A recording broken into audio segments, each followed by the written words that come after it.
Este video forma parte de la unidad temática 2, Monitoreo hemodinámico. Dentro de la monitorización hemodinámica ya hemos visto la electrocardiografía, los marcapasos transitorios, la monitorización de la presión de forma no invasiva e invasiva, y nos resta por ver en esta unidad el gasto cardíaco.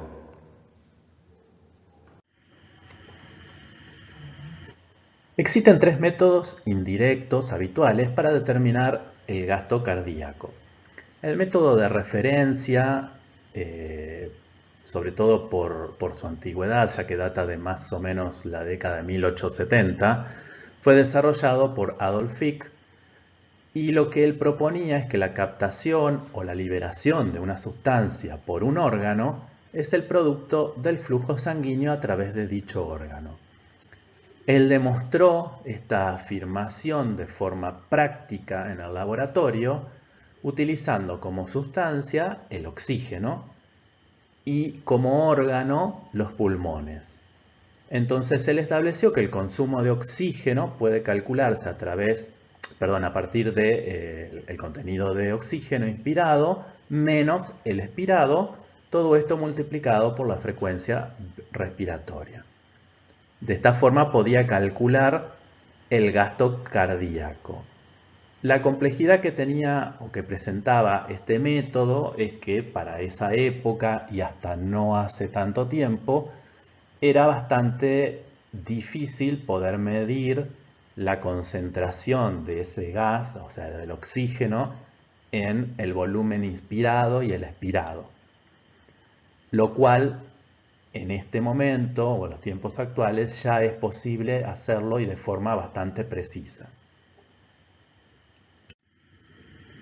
Otra forma de medición del gasto cardíaco es el denominado método de dilución del indicador de tinción. Este método fue desarrollado por un tal Stewart y después mejorado y recalculado por Hamilton, y ya se utilizaba en la década de 1890. Si bien es posterior al de Fick y está basado en esos principios, es también un método bastante antiguo.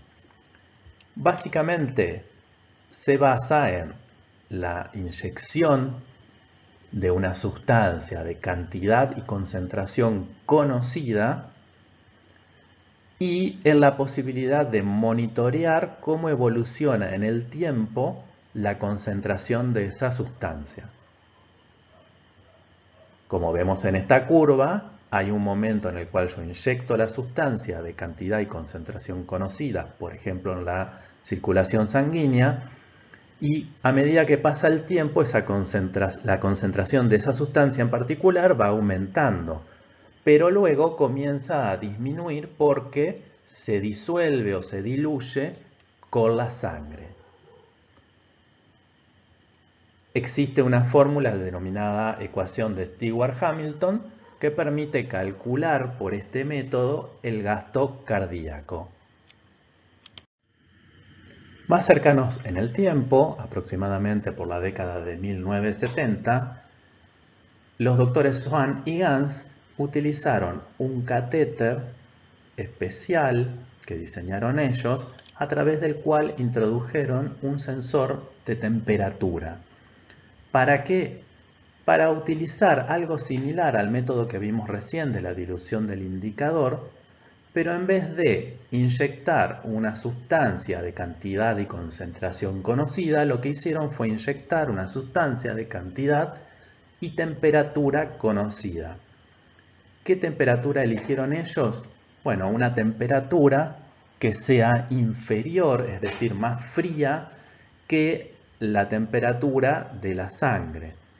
De esta forma se obtendría una curva del tipo que estamos viendo, en donde la línea basal sería la temperatura de la sangre o de la circulación, y a partir del momento en que yo inyecto la sustancia elegida, ¿qué va a ocurrir? Va a haber un descenso de la temperatura, si yo lo mido en un lugar posterior al lugar de la inyección. ¿Por qué? Porque esa sustancia fría va a hacer bajar la temperatura general. Pero a medida que pasa el tiempo, esa sustancia se va mezclando nuevamente con la sangre y la temperatura se va a homogeneizar y llegará nuevamente al valor inicial de la temperatura sanguínea. De esta forma, lo que hace el monitor en realidad es mostrar la curva invertida para que sea similar a la de dilución del indicador. Y lo que vamos a ver es que cuando el gasto cardíaco es bajo, se va a requerir más tiempo para que la temperatura vuelva al nivel basal, lo que va a hacer que el área bajo la curva sea mayor. Cuando el gasto cardíaco es elevado, la solución inyectada más fría se transporta con mayor rapidez a través del corazón y la temperatura vuelve al valor basal con mayor rapidez. Entonces el área bajo la curva es menor. Con esto queremos dar como resultado que hay una relación directamente inversa o inversamente proporcional entre el gasto cardíaco y la curva de temperatura. Los tres métodos mencionados actualmente podemos encontrarlos en distintas tecnologías que permiten el monitoreo del gasto cardíaco con características diferentes. El tradicional catéter de Swan-Ganz y sus evoluciones más actuales, que son el método Pico y Vigileo, son tres tecnologías basadas en el principio de termodilución. En cambio, el método de dilución del indicador de tinción es utilizado en la tecnología denominada LiDCO, en donde la sustancia de cantidad y concentración conocida que se utiliza es una solución de litio que permite realizar las mediciones que mencionábamos hace un rato con este método. Y finalmente, la ecuación de Fick es aplicada por la tecnología denominada NICO. Además, vamos a encontrar, tanto en el apunte como en el PowerPoint, la ecocardiografía transesofágica. Desde el punto de vista de la clasificación de la forma de monitoreo, vamos a decir que el primero es no continuo.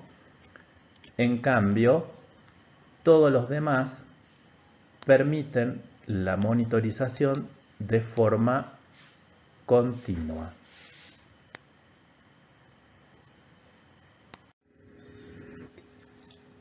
El gasto cardíaco podemos obtenerlo de forma indirecta o directa a través de los monitores multiparamétricos que nos van a dar este valor. Pero en la mayoría de la bibliografía aparece un valor más que es el del índice cardíaco, para lo cual necesitamos obtener otro parámetro nuevo que es el área de superficie corporal para poder dividir el gasto cardíaco por este área de superficie corporal y obtener el índice cardíaco. Una de las tantas fórmulas que existe que podemos utilizar y es la que vamos a utilizar en esta materia es esta sencilla ecuación en donde vamos a tener que sumar la altura del paciente en centímetros más el peso del paciente en kilogramos menos un valor que no va a cambiar nunca, que es el número 60. Todo esto dividido por 100. Si vamos a un ejemplo, consideremos un paciente de 1,75 m de altura con un peso de 83 kilogramos. Basándonos en la fórmula que tenemos en la parte superior, vamos a utilizar este 1,75 m, ya lo escribimos como centímetros sin sus unidades, el peso lo mismo, 83 pero sin las unidades, menos 60 que es un valor que no va a cambiar. ¿Por qué decimos sin las unidades? Porque ya sabemos, de lo que vemos siempre en física o en biofísica, que es imposible sumar parámetros que tengan unidades diferentes. Por eso es que no anotamos las unidades. Lo que sí tenemos que saber es que el resultado de toda esta ecuación nos va a dar siempre en metros cuadrados. Tengan en cuenta que esta es una de las tantas fórmulas que podemos utilizar, pero son muy utilizadas otras también. La de Dubois y Dubois, de Gehan y George, de Monsteller es otra fórmula, y una que si bien sirve para adultos se utiliza mucho también, sobre todo en pediátricos, que es la de Highcock. Se las menciono simplemente porque a veces en la bibliografía o en los papers se dice qué fórmula se utilizó y estos son los principales autores o creadores de esas fórmulas. También puede estar indicado en el manual del monitor multiparamétrico qué fórmula utiliza para poder dar un valor de índice cardíaco si es que el monitor también ya lo calcula, ingresando siempre la altura y el peso del paciente por parte del operador. La otra observación que tienen que tener en cuenta es que para quienes ya hayan leído el archivo que mencionamos recién, que tiene un resumen con algunas preguntas y contrastaron con el capítulo 2 del libro que se llama Fisiología Cardiovascular, habrán encontrado que en la página 22, en donde se da la ecuación o la fórmula de la presión arterial, hay un error, ya que esa fórmula debería ser en realidad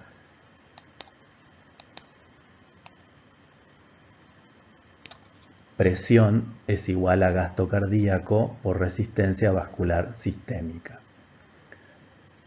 Asimismo, también vamos a encontrar que tiene otro errorcito pequeño con respecto a las unidades en las que está dada esta resistencia vascular sistémica. Fíjense que en el libro dice 1500 dinas dividido segundos dividido centímetros a la quinta.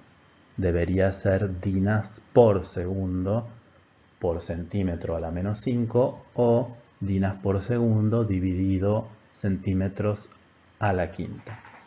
Tengan en cuenta entonces estas dos observaciones